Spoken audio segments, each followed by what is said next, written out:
Yesterday we asked what's something I could do that would be more attention grabbing than counting to 1 million in one sitting. And so today I answered, well, for now, nothing. So instead, I will do the most attention grabbing things possible, like the most shocking and potential viral things, but played out as a very entertaining storytelling video. I should probably have started here before I went to the other side, because that's really all I explained is of the assumption that we are doing storytime. But this is letting us understand truly why we're doing storytime, and that's the best thing we can be doing now, storytime videos. You understand what I'm saying? It's because for now there's nothing we can do in one sitting that is crazier than or more attention grabbing than counting to 1 million. But we could do all of those things and talk about doing them. You understand? Play it out as a very entertaining storytime video. And where we are coming from, the last video and the last conversation we just had now, is about entertaining storytime videos. We now know how to make entertaining storytime videos that actually have not been done before, have all the potential. Like, we're confident when it comes to storytime. We got it locked down. Storytime for teenage male boys, leave it for us. We know exactly what the story needs. You understand what I'm saying? We know what the story needs, everything that it needs, to the best of our knowledge in relation to Mr. V's success and other people who succeeded in creating content for these boys. We know that. You understand what I'm saying? So this is just why we are doing that. Why we do storytime? Why are we not going there to do IRL videos? It's because the IRL videos have been pushed to such a very high standard, it's almost impossible to find what will grab the people's attention. Because even if you're able to do those very hard things, they're not grabbing attention. But how about the fact that the viewers are just interested in a story about those difficult things? Not interested per se directly in those difficult things only. They are interested, like a huge part of their interest is in the story about it. So how about we just tell stories about it? Because that's what we can do. And we are limited by our location. We are in Africa, we are in Nigeria. We can't even do some of the attention gathering things that wouldn't even gather attention because of our limitation. You understand what I'm saying? And so I was able to now simplify the documents, and so I would just have a clear picture. Why are we doing storytime videos? Is because because we can't find anything that we can do that is more attention grabbing than counting to 1 million in one sitting, and that we can do 100 times. We can't, so we're doing storytime videos, entertaining storytime videos that are attention grabbing and retaining. And so our primary targets, American male teenagers who play video games. Our video topics, strong attention gathering topics.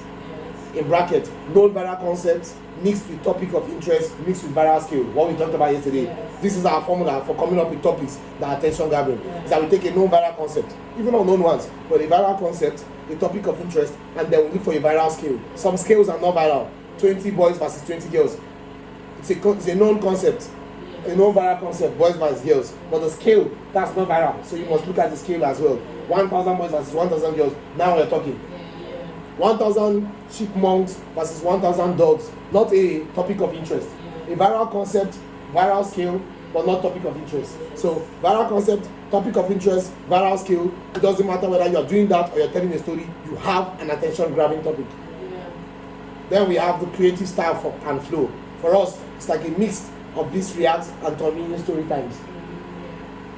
Tomini storytime videos used to make and this React videos. That's kind of like the creative style in terms of like the pops and stuff. Then the video pacing, as fast, as slow, as necessitated by the moment in the story.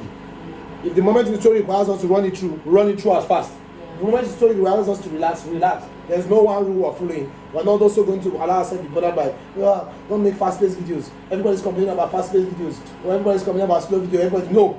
A video should be as fast and as slow as necessary. The speed of a video should not be determined by what other people are doing. It should not be determined by people's opinion of whether they like fast videos or not. You are talking to a teenage boy. What you are saying should determine how fast you are saying it. Sometimes you want him to really experience the moment, maybe in the down moment, emotional moment, the serious moment. Maybe you slow it down so they can really feel the emotion. Emotions are best felt slowly, not rushed through.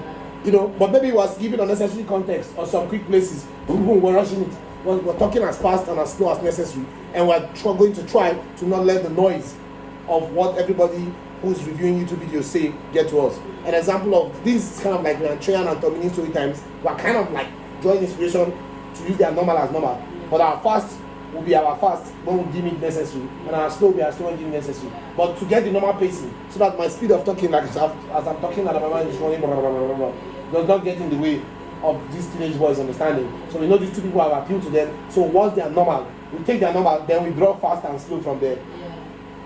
Then what our primary retention has? How do we intend to get people to watch videos after they clean. Watch videos until the end. Yeah. Number one is spectacular stories, which we've just learned how to tell.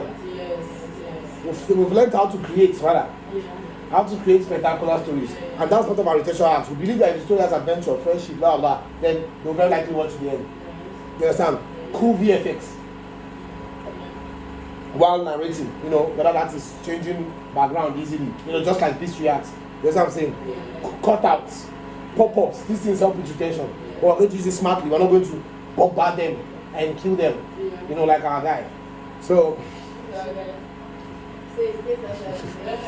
then we have great use of sound and music. In the emotional moment, you're using emotional music. We just have one repeated sound. We're going to, it's literally like when you use this sound like it's a freaking movie to let them feel the emotion. Sometimes we want them to feel tension. Just as we know from spectacular stories, we have our formula, the elements.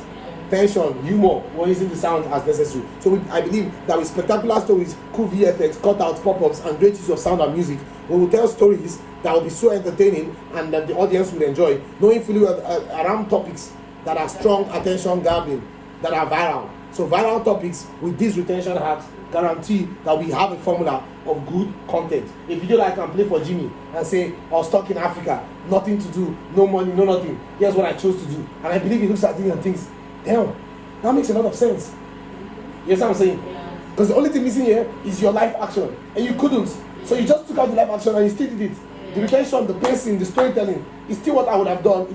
The difference is that I, Jimmy, would then go in there and do that thing in real life. The live action. And you couldn't. So that's why you didn't. So, Gigi, you know what I'm saying? So I'm incredibly proud of the conclusion that I've come to. And I summarized this one so easily, stylized it. Once again, all these things help your brain to be able to pick information easily. So it's very important to be stylish, to be this thing. Take the extra time to stylize it. Make sure that you retain the information, but you prepare. Take the time to package the information, but make sure that you're not missing out on the information. Take the information, have it first, then package it. Stylize it. It's good for your mind. It makes it interesting and easy for your mind to assimilate, easy for your mind to remember. You understand what I'm saying? So that's why you see me all the time. Stylizing things. I don't joke with it at all. So yeah, then. So yes, that's that. That's the plan. That's the target audience, the topic, the flow, the pacing, the retention hacks. These are the elements that make for a good video. Your target audience, you pick the right topics, you have a good flow, a creative style and flow for the videos, you have good pacing, and you have retention hacks, the primary retention hacks that are guaranteed to get them to watch the end. And part of that being good story. So check up everything. We'll see how it goes.